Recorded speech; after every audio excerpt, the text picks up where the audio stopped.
Hello, everyone, and thank you for joining us today. I am so excited to introduce Ruth Van Reken, who is the leading author of Third Culture Kids Growing Up Among Worlds. Thank you, Ruth, for being here. It is such a treat.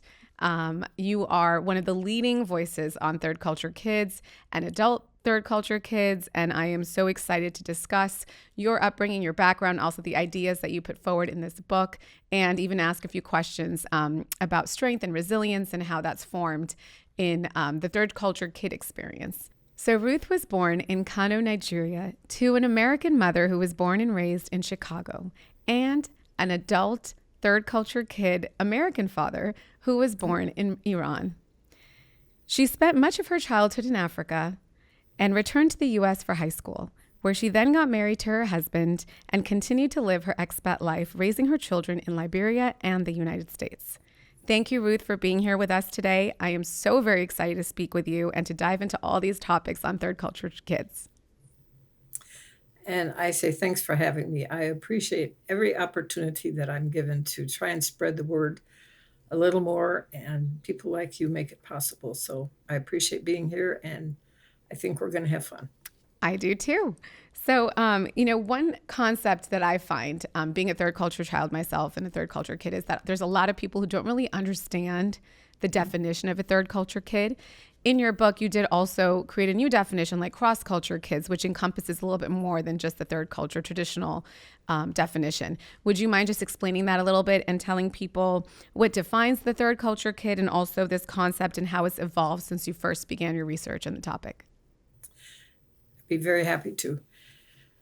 The third culture kid idea started in the 1950s, so it's actually much older than people know.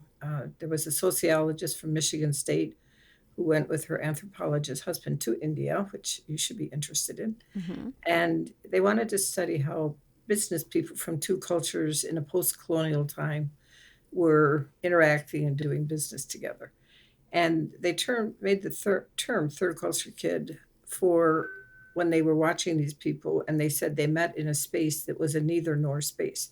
It wasn't how people in India might do business if they were just with Indians, and it wasn't how Americans might do it if they were just with Americans, but they formed a way, an in between way. What became more interesting to Dr. Ruth Hussein was she started to notice the children of the Americans. They were only studying Americans in India at that point. And she started to notice that they had very different characteristics than some of the kids she had in her school in Michigan State. In some ways, they just seemed much more globally aware. In some ways, they seemed way ahead of their age. They were, they knew things and they were able to relate with adults differently. But in other ways, they were kind of a little bit deficient. They didn't know their own culture. And so she began to become interested. She called them third culture kids for two reasons. First, they had called the fathers or the parents third culture adults. But also, she realized that this community of people, not just the Americans, but all the different expats, had formed a way of life that was not like the country they came from, and it wasn't like the country they were living in, but it was a shared experience among themselves. So that's where the term first came from. Then later, she went back and had people studying it. But Dr. Dave Pollock went to Kenya in the 70s, and he was working at an international school and noticed the same thing, that the kids there were from many different countries, but they had something different in this international school than the kids he'd worked with in the States. Right. So he picked up Dr. Yusim's term and he made a definition saying that third culture kids were children who grew up outside their parents' culture for a significant part of developmental years. And the reason he was stressing developmental years is that's when kids learn their language, that's when you learn culture, that's when you learn your identity. And when it was happening in between cultures, something seemed to be affected by that. So he went on in that, and eventually I told him I would help him write up his third culture kid profile because he said he didn't have time. And as we did that, and the editor said, but you can't just describe it, you have to explain it. So that was interesting to me.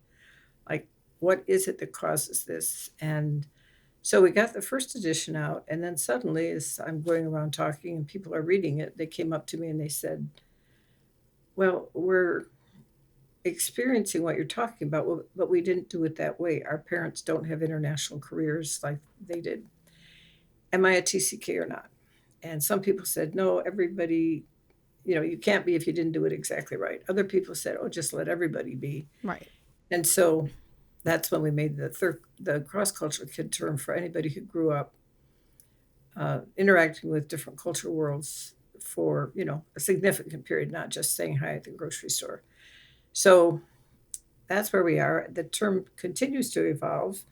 And the latest evolution that we're trying is someone who spends a TCK is someone who spends a significant part of their developmental years in a neither nor world with mobility between cultures and countries that are different from their parents. So we'll see what happens. Yeah, and I really appreciate that definition because I feel that, no longer are we just developing 0 to 18 or those childhood years, because I also feel that in your early 20s, you're developmentally changing your experiences, life changes, your personal characteristics are still very much not only just developing, but I think almost in some ways you're really formulating your core identity separately from your family. So for in my experience, because I did leave for Europe in my 20s, my family wasn't a part of that change, but I wasn't exactly 18. And so even though I was born and raised in Japan, I was born in Japan and then raised in Japan and then the United States, that experience in Europe made me even more of a third culture kid because that was like Right. an identity and a culture that my parents did not really have access to. Um, and leading to our next question, what inspired you to dedicate your work to this topic? Well, first, I want to say one thing. It is an evolving topic because the world is changing. And so when people say the TCK book is a TCK Bible, I say no because it keeps changing. And so I think when I was born a long time ago in Nigeria, life was very normal for me. And I grew up in one country, in one city in Nigeria, which was Kano. I came back to the States, to Chicago, went back and forth to see my, you know, relatives and back and forth. But I had basically two countries in my experience, and it was normal for me to live in Nigeria and not a problem. But I also knew that when I was um, a teenager, that I would be going back to the States because they didn't have schooling for me. So that was part of the normal. What I didn't know was how dreadfully difficult that transition would be because Right. I grew up thinking I was American. I got back to the States. I didn't know the singers. I didn't know how you ice skate. I didn't know how you swam. And the talents that I had learned, like how you bargain and market, didn't relate to anything. And I could play soccer, and nobody played soccer. So I sort of shut off my Africa self because it was in the way. And I went on to high school, and that was fine. And I went on, did my life. And I always kind of thought, well, that was then. And, I'm living differently. But all through those years, particularly after 12 years, I went back to Nigeria to visit my parents who were still there. And when I came back, I had an enormous depression, which surprised me out of my mind because I had this wonderful life. Hmm. And so I battled with that for the next few years. And people wouldn't know that if they saw me, it was something inside. Um, and so finally, when I was 35, 39, and our daughter was going to be leaving us a few months early, we were in Liberia.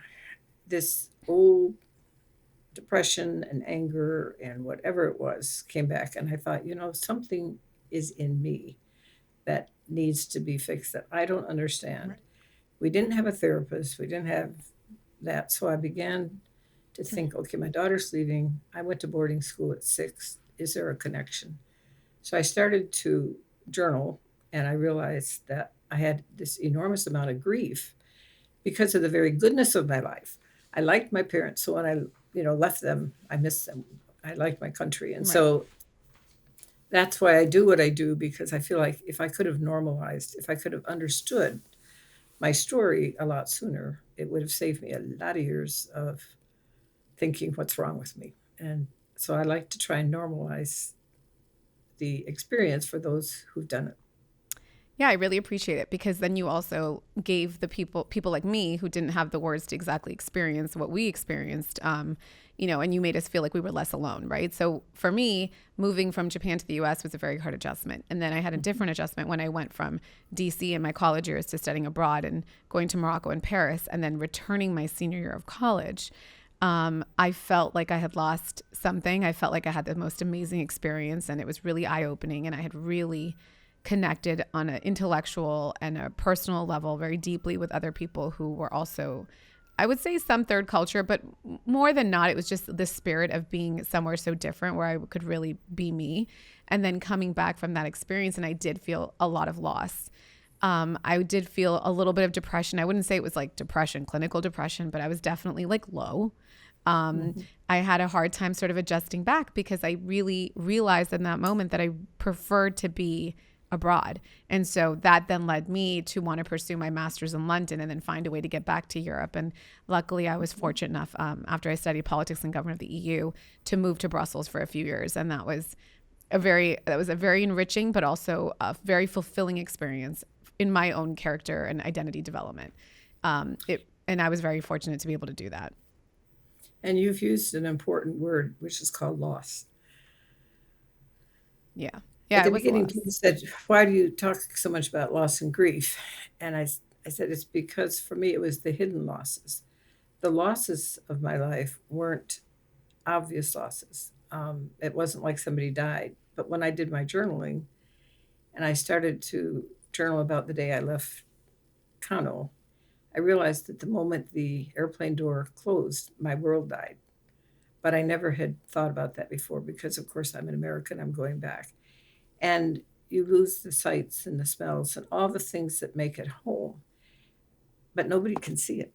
Yeah. And you don't have words for it yourself. So, one of the things I've learned from my own experience is when other changes come to sit down and think, what did I lose beyond just the obvious? And how do I grieve that? And how do I normalize it? And it sounds like you had actually the same experience without the words. And that I was that did. was my story. I did. And actually, the first time I really felt that kind of loss was when I moved from Japan to the US, which was a very hard adjustment for me. And I was 4.5. So, how would a 4.5, 5 year old really have the words to express that kind of loss? All I did was, cry a lot and ask to go back. And then just have a really hard time adjusting. Also, I would say the US back then in the 90s in Los Angeles wasn't the most open minded place, at least in the bubble that Of I lived course. in. And so it was hard to explain myself because when I did, people didn't believe me. If I said I was born in Japan, and I remember my first grade teacher writing up that I would have gotten a detention because she thought I was lying, and then my mom had to come in and have a talk with the principal the next day, it was jarring because one, being a Sikh, and being from a religious family, like being a liar is a really big insult. But then being Japanese and being called a liar is like, it was bad. That was my And I was very young, and to have an adult say that to me, I remember really affected me. And it wasn't Mhm. something that I even could articulate maybe until a few years ago, to be honest. I thought I kind of forgot about it, but then I guess I didn't. So it's interesting that, we're mentioning these topics. And I guess in your years of working with third culture kids, I know that we've talked a little bit about loss right now, but what patterns have surprised you the most? And what qualities do you think a lot of these children carry? I think what surprises me the most at the beginning was how, when my first book, Letters Never Sent, was published, I started to hear from people. And countless people said, I thought I was the only one. I thought I was the only one. I thought I was the only one. And they were from all kinds of countries and ethnicities and races. And I thought, there's something terribly universal about this experience because all the letters sounded the same except Mm, for the details right. of where they were from. And, but that sense of both identity, who am I, where am I from? I, I did something similar to you when I came back, and people said, "Where are you from?" And I'd say Nigeria. The first thing, of course, well, you don't look like that. So I finally Right. learned very quickly, forget that one. And so then that leaves me, well, where am I from? Because I'm not really from Chicago in my emotional part. Hmm. So I think the biggest thing was how so many diversities are defined by the externals, but nobody saw who I was. Nobody saw my African self. So that was part of I guess, the surprise to realize how much our life is hidden, that what is obvious to me is not to other people. But the two things, the biggest challenges are identity, and that seems to be across the board. It's not that you can't figure it out, but it is the challenge. When I've grown up among so many cultures, there's a way that usually you start and you kind of learn who you are in this place and where you belong. But the other one is unresolved grief. And that was certainly my thing because the depression, even if you don't clinically feel it like out there, and for me, like anxiety and getting angry easily are all symptoms of grief if you look at the grief cycle. But Yeah, if you don't you're right. understand the grief, you can't deal with it. And so you keep trying to fix your symptoms and you don't go back to that. So maybe the surprise is how universal it is and how much hope there is once we put some language on it and Mhm. once we work with each other and realize, it's not something unusual. If you've lost the world you love, you will feel grief. How do we mourn? And then how do we go on? Some of the huge gifts, though, of course, are usually having fairly large worldview. I Probably the biggest gift in my life is just knowing people from so many countries, trying all their foods, learning how different people think, and just the world is incredibly big.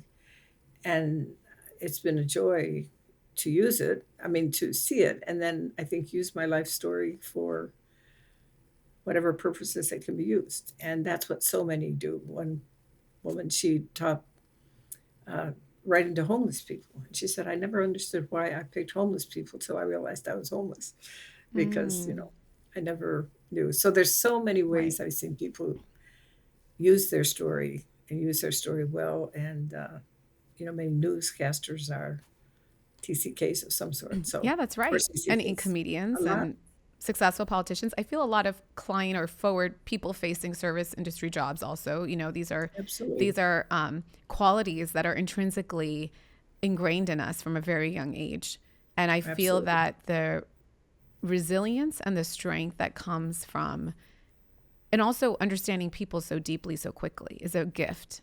And while Hmm. it does come with loss, of course, like everything, wherever there's something good, there's always a negative also that can come right behind it. But uh, I feel that being a third culture kid and living the life that I lived, which when I was a child, it was quite privileged. Um, and I would say I really found a lot of strengths in using that third culture, those skill sets, which obviously at the time I didn't know how to identify.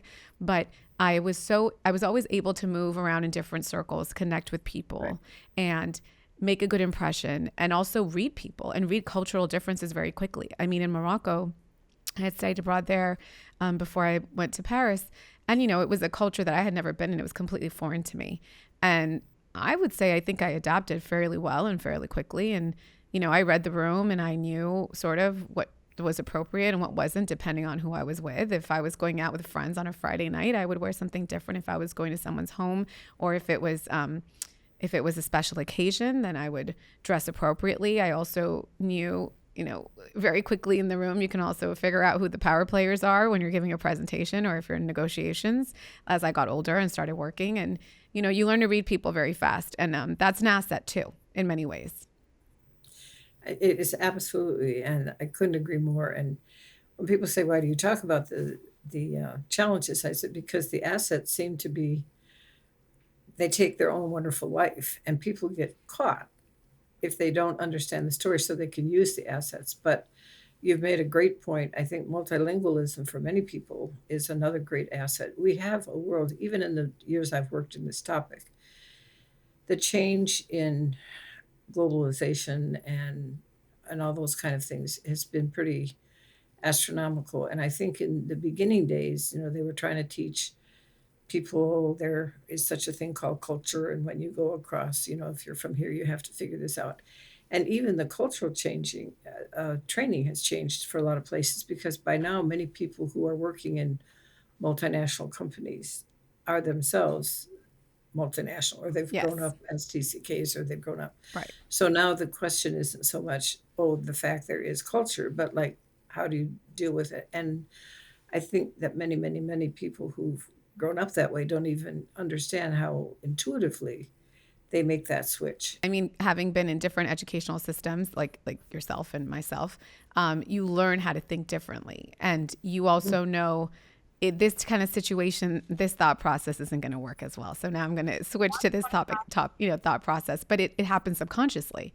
So it also gives you an edge because you are able to really figure out different solutions to different problems. And it's not just based on a cultural context. It could even be in a business context where it's even in one company, in one country. It doesn't have to be dealing with people from different places. But I agree that, the adaptability is huge. But then I also was wondering, what are some of the unique challenges that TCKs face aside from the loss and the grief? I think in your book, you mentioned one that I was particularly, and you did mention it earlier about almost negating one identity to fit in with another. So do you want to expand on that a little bit? Yeah. Yes, I think we've grown up in a world that says, "Who are you?" And that means which box do you fit in? And I think part of the new reality and part of the cross cultural kid reality for me is that you can be in a whole bunch of boxes. You can be a TCK, but you can also be mixed race. You can be maybe an international adoptee. You can go to school in a different culture. All of these things together, you start to think, wow, I'm a big package. There may be one part that feels stronger than the other, but there is this multiplicity of experiences and the ways that we've been raised, and it's all part of who we are. And in any situation, we may have to work with one, but I don't want to negate who else I was. And part of that maybe is getting old enough to be confident and say it's okay, that maybe I don't fit exactly in suburban Indianapolis where I live. What patterns have you seen of people of stories of resilience that can go work through these challenges? And what have you noticed that how TCKs really thrive? What are some of the qualities that they have aside from, the adaptability and resilience? Anything else? I think we have joy in living in a very big world. And I see people, I could go over and over and over, but there's Roy Dunbar was a Jamaican who was raised in Britain, and he was a pharmacist, and he came here with a pharmacy company, and he became head of somewhere in their computer, and he went on to MasterCard, and he was the one who basically said, people shouldn't have to sign all the cards under $25. I mean, he saw a different potential, and he saw all kinds of stuff, and he's gone on to do incredible work with his own company and just using all that cross-cultural skill he has and seeing people who are from other cultures as people when he does his work. It's like everybody who works in his company, when he talks about them, there's that sense of personhood. And then it also, I feel, just to continue on with what you're saying, I feel that whenever I meet someone, even if they've lived in one city their whole life, I do feel that, well, there's something that I've experienced that can connect me with this Right. person because I've experienced so much. So I just have to find it and kind of tap into it. And that happens intrinsically. And this also leads me to my next question, because part of this podcast is also talking about strength, resilience, and how you raise children as even second generation immigrants is something that this podcast, it's a theme that occurs throughout the podcast, and sort of advice and guidance that we would give to first generation immigrants and also obviously third culture kids about how to build strength and resilience in young children. So can you share a little bit about, you mentioned it in the book a few times, so I would love for you to share a little bit about what environments are conducive to that and how to promote that. Well, I think that it's absolutely critical. If you go back to the issue of identity, what's the child's first identity? And that is belonging to a family. Yes. And all kinds of TCKs, they may not know where they're from, but wherever the parents are is where they're from. That's their sense of connection and being from someplace. That's their sense of belonging. So one of the first things every parent needs to do, whether you're second generation, TCK parent, whatever, just my mother's parents in Chicago, that child is a person. And what is it a child needs? A child needs relationship. They need to have expression of emotion. They need to have choice. They need to have some place that they're validated in the way that they think. And so first you look at that kid and you think, before you're a TCK, CCK, whatever you are, you're a kid. you're a person. And so the normal parenting things, are very helpful. But to do that, the first thing I always say is make portable traditions. The things that no matter where you go, you can take that red plate for the, birthday. You can bake that bread. That's something in your family lifestyle is repeatable. That's what rituals are for. That's what, holidays are for. But in families, what is it that no matter where you go, that's you? Because kids need to know, and the whole world goes away, I've still got my family. And that can be a challenge sometimes. But that's one thing. I think other things, realizing kids might need help when they go to a new school. You were saying that you had the teacher think you were lying. I've heard that many times. They call the Mm. parents and say whatever. So it's important if you're going to switch schools for parents to go be the advocate and just say, I want you to understand my kid's been from here and, these things um, can happen. And letting your kids, when you move, leaving is one of the big things we talk about, but, leave well, that let the kids say goodbye, Right. affirm where they've been, saying farewell to their places and not just people, but what are those places for a child that are incredibly important. My daughter just went back after 40 years to Liberia, and when she left Liberia she wouldn't put her seatbelt on. She was 10 and she'd lived there since she was 1, and she was crying her eyes out and it was terrible. And anyway, I finally said, you have to put your seatbelt on, but you can keep crying. And so she cried every night through Europe, and I thought, oh man. But anyway, finally she quit crying, and we've had 40 years since then. But when she just arrived now, her husband took a picture of her taking off her seatbelt. And 40 Oh, years later, she got to take her seatbelt off. oh, And that's beautiful. it was incredible to me that she still mattered, but Yeah. that little symbol of something was so much to her. So I think the other thing is with parents, you need to comfort your kid. You have to realize when you're doing life on the move or when they're moving, they're a child. You know, As Denise says, they don't know the language. They can't tell right. you and they can act it out.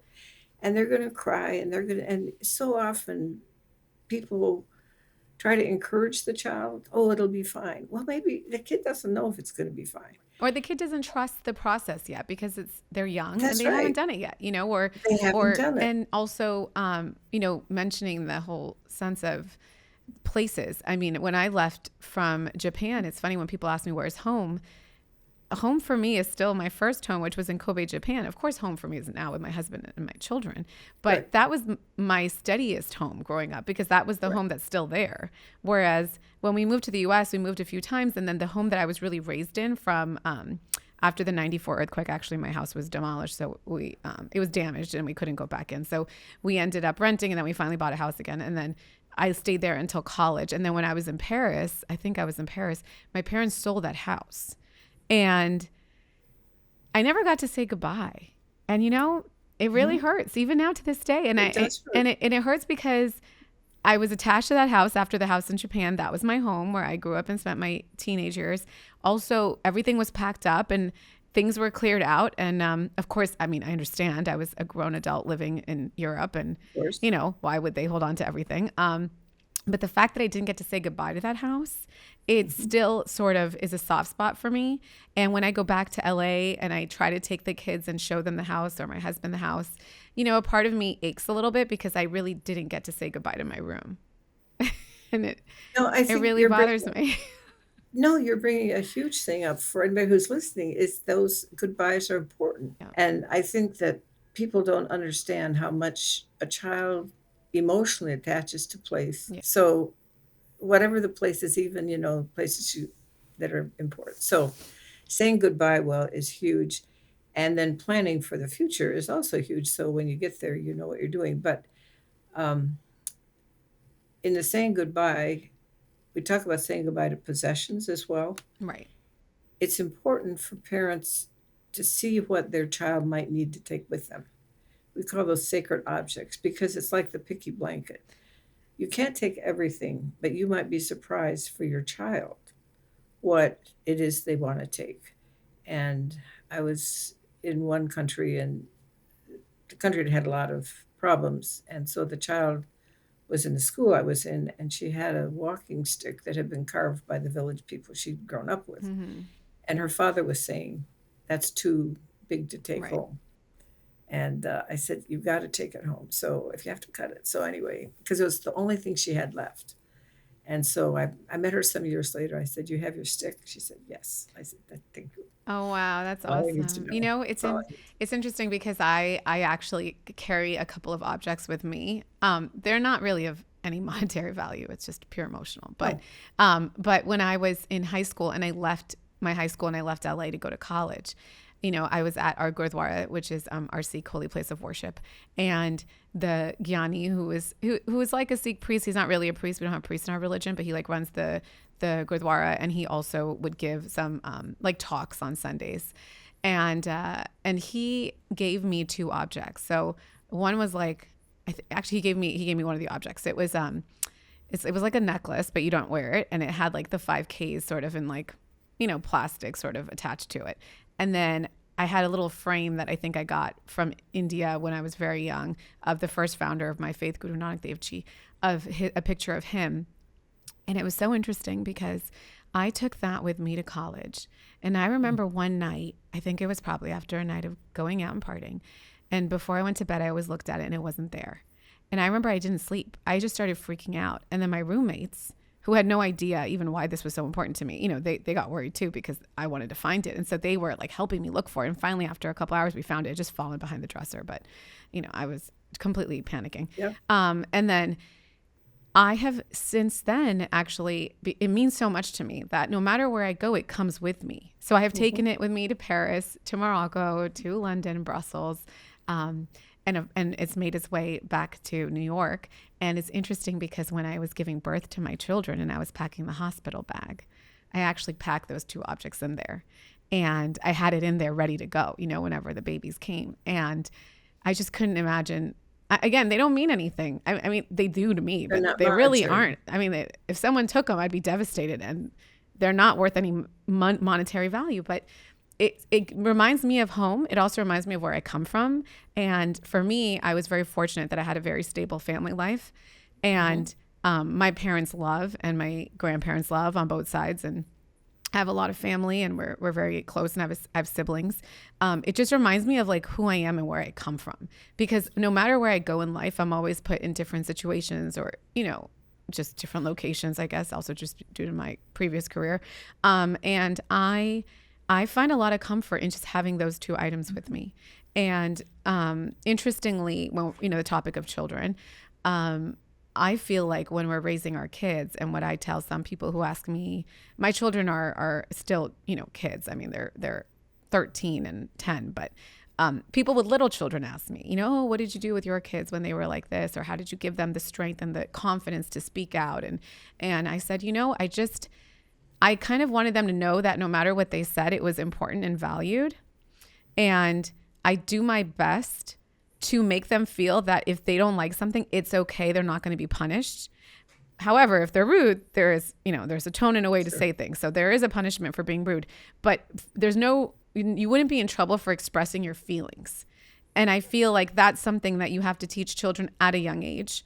And that's the way they feel confident that they can actually tell you when something's wrong, but also they can push boundaries outside of their protected world because then they get more confidence within themselves. I think you brought up great points, and I think the first point about how these little objects you have are so important. They're the connectors. When you have a really mobile life, and maybe if you don't, but there's something that you need to have some connection between all these places, or you're living almost like a split personality, and there's something that says that this goes with me, this is part of me, and that's the family tradition and all these things too. But that somehow I'm not just living this way, this way, this way. There is a thread, even though it looks very different. And I think that's a kind of an internal thread that I hear you talking about. And the other thing that you're talking about allowing kids the emotions, well, we were talking before about comfort. Um, when I was doing my journaling, I didn't really know. I thought, what am I writing? I'm just writing these feelings. And then I got a letter from Dave Pollock that it's a long story, but it's when I was first meeting him, and I said he was going to have a conference, and I said, I'm an adult, and I don't see anything in your conference for adults, and I'm just trying to figure out my story here. And he sent me back a letter from a therapist who said the two things that 1:44 p.m. she saw TCKs that missed were a sense of comfort and a sense of what it meant to be a person. But Mm, when I saw the word comfort, I just started crying. I thought that was it. Everybody encouraged me. Oh, you'll be fine. You'll be fine. yeah. And you can encourage kids; they will be fine. But first, giving permission, because when you Yes. don't comfort, you take away the permission, You know what? I or you think, tell them wow, everything's, that really strikes a chord with me because in my home and when we made the move to the US and just growing up in general, like I told you, I grew up pretty privileged, so we could do a lot of things. We had a lot of nice things. We weren't struggling to make ends meet like many families, who make the move to a different country.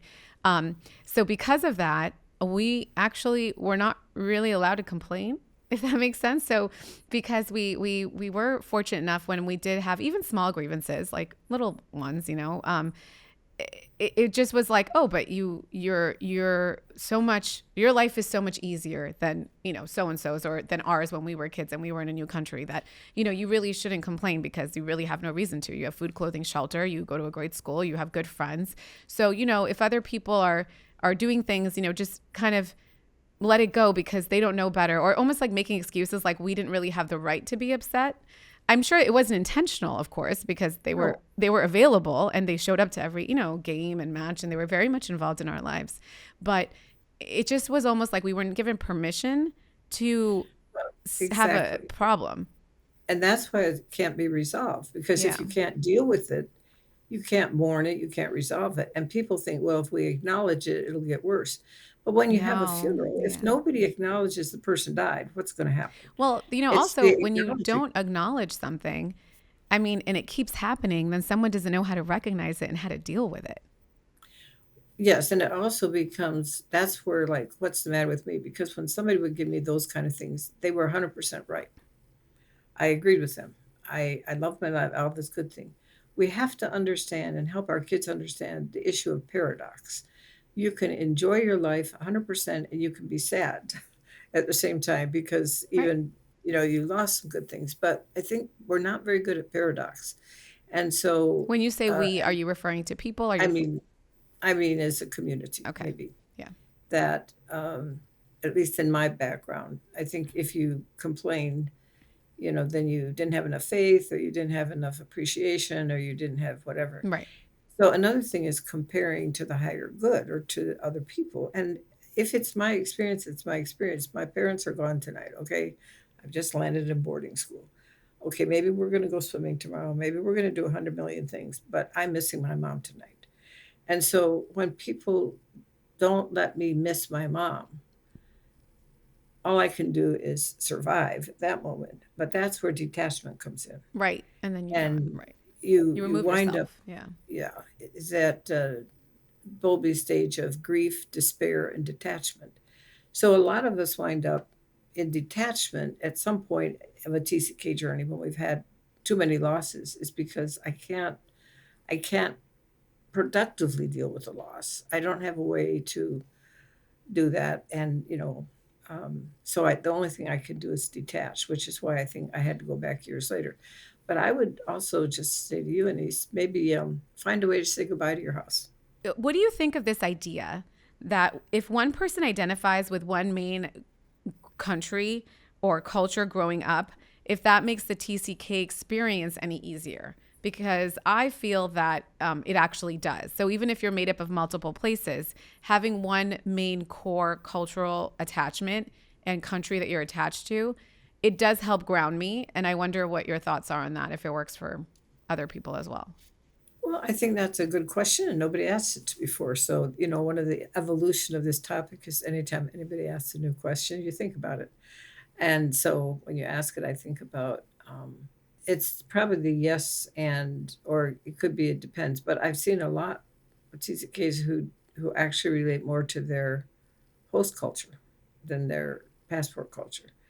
And when they get together, they speak Liberian English, or they speak, Yeah, yeah, yeah. No, you I know, mean, what I'm referring to is but attaching to like one culture. It could be any culture, but You're right. I get what Right. you're Well, saying. Yeah. that's a good question to think about. Why don't you explain what you mean by it, and then So I've because I think this is, like I say, it's an evolving topic. Yeah. So So I guess in my explain. experience, what I found was people look at me, and so it depends where they're from, right? If I was in Morocco and I said I'm American, they're like, no, but what are you really, right? Like, what are your origins? That's what they want to know. So I would say I'm Indian of origin. They'd be like, well, then you're Indian. I'd be like, well, I really never lived there. I was born in Japan and I'm American, And they're like, no, you are Indian because that's your roots, that's your bloodline. I'm like, okay. And then I get to, Europe, where it's where are you from, which obviously is always a difficult a question to answer. But I'm like, I'm actually American. And if people are actually talking to me for more than just a quick minute, then I'll say, I was born in Japan, but I'm raised in America. And I'm really American.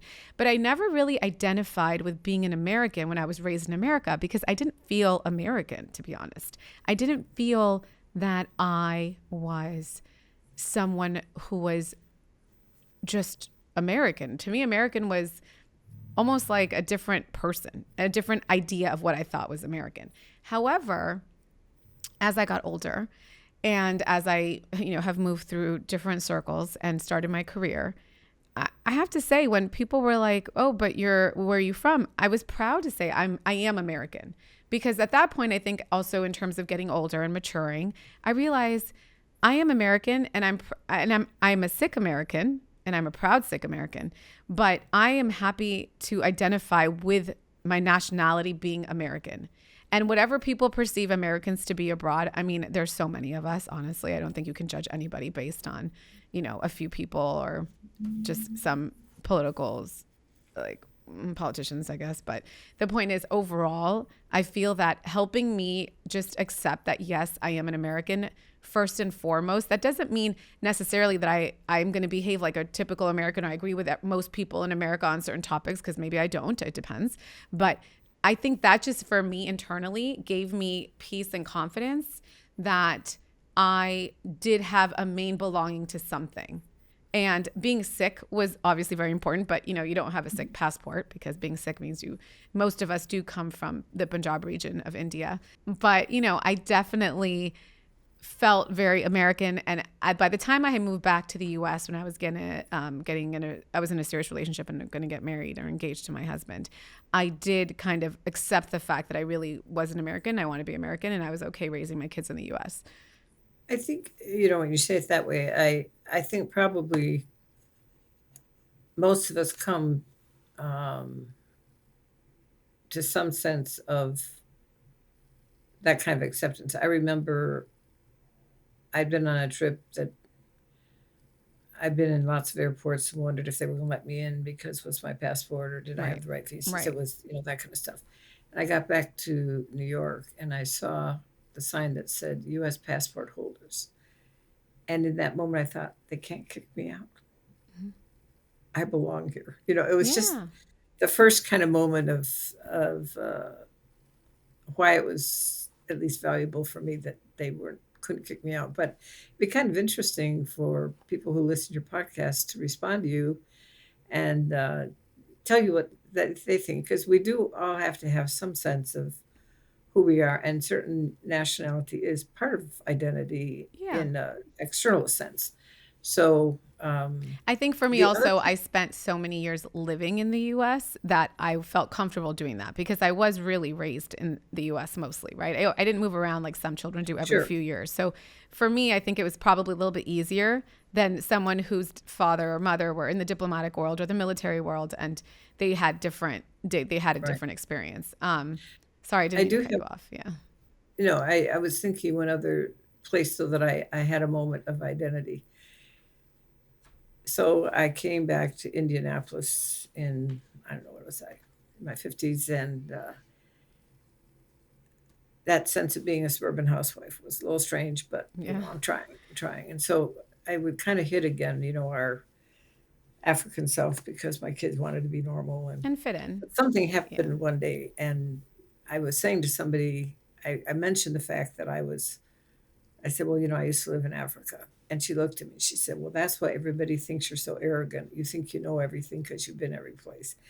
And of course, I was crushed to death. And I said to her, as long as I try to pretend you know, to be the suburban housewife here. I have a place, but as soon as I let you know who I really am, I don't have a place. And what are you just faking? So I thought, man, how can I be this old and still going through it? You know, But it's interesting shortly because after, one of my friends, I'm so sorry, I just cut you off, but one of my friends just mentioned that to me. And she's a third culture kid as well. And she mentioned to me that she thought would come off arrogant. So sometimes she kind of doesn't mention that she's lived in so many right. places. And sometimes we are, we think we've had, so it's, you have this perceived arrogance and this, sometimes we are. But I went to Kenya to live for a year shortly after that. And the first night that we were there, they had the expat people all from wherever coming around to welcome you. And so everybody's introducing themselves. And somebody was in Bangkok the week before doing something. And somebody was in Antarctica, studying the penguins. And somebody else was doing something else. And I listened to them and I thought, if you were in Indianapolis, this would seem weird. Mm-hmm. Or people would think you were bragging or something. And this is absolutely normal conversation Yeah. here. And then it struck me. I thought, okay, this is a place of belonging. The minute I'm in this sort of disparate global community, I feel at home. And so that really helped me to come back and think, I don't have to prove it to somebody. I know it's there. When I'm in that world, it's a world I understand. It's a world I know. But I don't actually know what my neighbor does at Lucent Technology because I'm not in that world, but we can be friends. Yeah. I just don't have to demand that he understands everything about me, and I don't understand everything about him, but I know that there's a place I belong, Yes. which Yeah, was, which is huge. I think that's a huge sense, also the sense of belonging. And in the modern context, if you think about it, and just given where we are with the world today, um, how has increased global mobility and multicultural families? With increasing mobility and multicultural families, do you think the distinction between third culture kids and other cross cultural identities is becoming more blurred? yes. And I think that's part of the problem we're having in writing the fourth edition is how do you have to have enough words and meaning to discuss something. But one of the things I've always wanted from the beginning with the Cross Cultural Kid Circle is could we compare and contrast the experiences to find out what are the essences that are really alike? And there's a magazine called Cultures, Hmm. which is Culturs without an E. Okay. And they talk about cultural fluidity. They have the different definitions, but basically, that magazine has lots of articles by and about people who are living in these culturally fluid experiences. And I think that that's another good word for it. That's kind of what's happening in the world. I think the thing that's going to happen, though, is a lot of the old models are going to have to be rethought Yes. because, when people talk about diversity and they so often talk about the visible part. They don't see the hidden identity, the invisible part. So even some of the um, developmental models are they really still? It's one thing to make it if everybody grew up in one place for 18 years, but are they still applicable when they say delayed adolescence is now at 25, 26, whatever?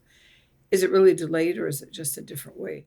If you could ensure schools, employers, or communities would understand one thing about TCKs, what would it be? That what you see is not what you necessarily get. Yeah. I think that they are too programmed at looking at people and assuming. And if I'm talking to international schools, part of it is, but all schools, even the admission form has to make sure it asks the right questions, like what language is at home. Kids can come to school and look very much like the other people in the school, the cultures, but the people don't realize when they go home to a whole different culture Right. for some. And they don't give the kids, the other thing is, how do you do language? When you get a kid, how many stories I've heard just yesterday of a child who, this was an adoption, but this, who goes to school, doesn't know the language. And you were saying the impact on you just because I called you a liar. But this poor little kid comes, they don't know the language, they don't know how to ask to go to the bathroom, they don't know what they're talking about. And that child starts to feel completely overwhelmed Hmm. and not only insecure, but stupid, Well, also alienated. Yeah. alienated, of course. My last question is, what would you tell your younger self? If you had to tell your younger self one thing, what would it be?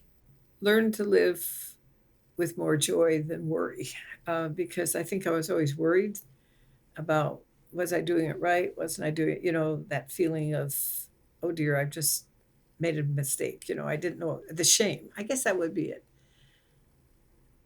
Well, that's When you great. make a lot of mistakes culturally, there's a lot of shame. Yeah.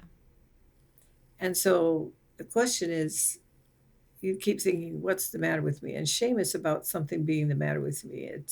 There's a healthy shame if you do something wrong, but really shame is something's the matter with me. And that, I think, was the feeling like, why don't I know all the songs that everybody knows? Why don't I do this? Why don't I do that? And I think I've come to learn that shame is really a question of the shoulds and the, I should or I shouldn't have. And to stop and ask myself, well, who said? Right. Why should you know all the songs if you weren't here? Can you give yourself a little grace? Can you realize that, the fact that your friends don't understand either, Right. but they haven't lived your life. And so I think learning to live with joy, like, okay, I don't know the singers here, but I sure know how to do drums in Africa, and not to realize that I've been given so many gifts that maybe don't show here, but I have them. And I think probably that you don't have to live with shame for cultural ignorance. It's different than being stupid. You just plain don't know something. And so you'll learn it, give yourself space to learn it. You can learn it, but the reason for not knowing it doesn't need to be a shame reason. It Right. needs to be, it's the fact. And go ahead and learn, have joy, and realize how many things you get to celebrate in the world, and learn. And I guess it would be learn to laugh at yourself a little bit too when you don't know it and you make a few mistakes. Right. That we all do. It's natural. But thank you so much. Thank you so much for your time, Ruth. I really appreciate it. It's been such an honor to speak with you. And hopefully we'll even get to do this again and continue the discussion on so many other aspects that you've mentioned that I think we touched upon, but we didn't really get to go too far into depth with. But thank you. Thank you for having me. I appreciate being here, and I've loved hearing your stories here. And when we talked before, it's a great community. It is. Thanks. Thanks.